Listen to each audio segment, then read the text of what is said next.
ก็สิประมาณนี้เนาะพี่น้องตื่นสายมาก็มาใส่ปุ๋ยใส่พุ่นพี่น้องวิธีใส่ก็สิประมาณนี้ก็มาบางออกขางต้นพักห้านี่ก็ทมไว้คันห้าบ่ทมไว้ก็บ่ได้เนาะเพราะว่ามันสิถึกใบถึงเพียงสีลูกให้นี่ห้าต้องทมไว้เอาลูกไปไต่หากไต่โคนเพิ่นตอนนี้ก็ได้ประมาณ6 วันเนาะเพราะว่าถ้าปลูกวันพฤหัสก็วันพฤหัสจังได้7 วันเราก็ใส่ได้เพราะว่าพักเรามันเติบโตไวอยู่ได้ส่วนนี้งามพี่น้องงามเขียวก็ได้ประมาณ7-8 ใบก็เป็นกำลังใจให้คือเก่าเด้อพี่น้องเด้อเป็นกำลังใจให้กับวรรณลีคนสวนเกษตรกรทำผักอินทรีย์ปลูกผักปลอดสารพิษมีทุกแบบผลหมากหลากใหม่ก็ได้ก็มีนะพี่น้องก็ได้เฮ็ดได้ใช้ทุกอย่าง มาผักเพื่อนFC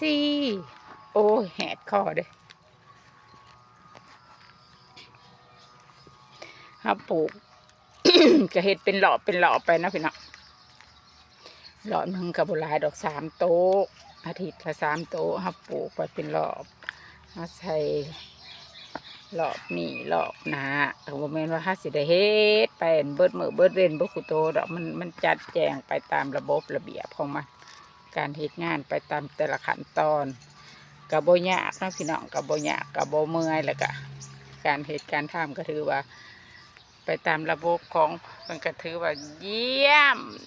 ปุ๊มือเป็นกำลังใจให้ในเด้อจ้าเป็นกำลังใจให้ในเด้อเพื่อนFC แต่ละคนอันนี้ก็คือสูตรปฏิบัติการสูตรอัน คอยใส่ปุ๋ยนะพี่น้องเพื่อป้องกันบ่ให้อ้ายให้กินมันเข่าตาเข่าอันนี้เฮาเพราะเพื่อนถามว่าเฮาบ่หักษาไว้มันก็สิเฮิงไปกะยะมันสะสมได้เนาะแก้วตาดวงใจว่าซั่นซะเฮาต้องรักษาความปลอดภัยไว้ว่าซั่นทำสิ่งใดเฮาทำไปนานๆถึงถ้าเฮาบ่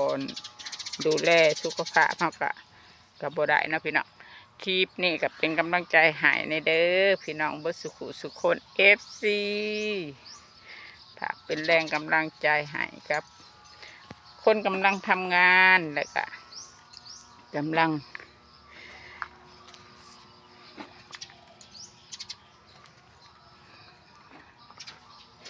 สมความคิดหอยคิดถึงให้พี่ให้น้องเบิดสุขุสุขคน FC สบายดีเด้อบัดนี้เด้อบ๊ายบาย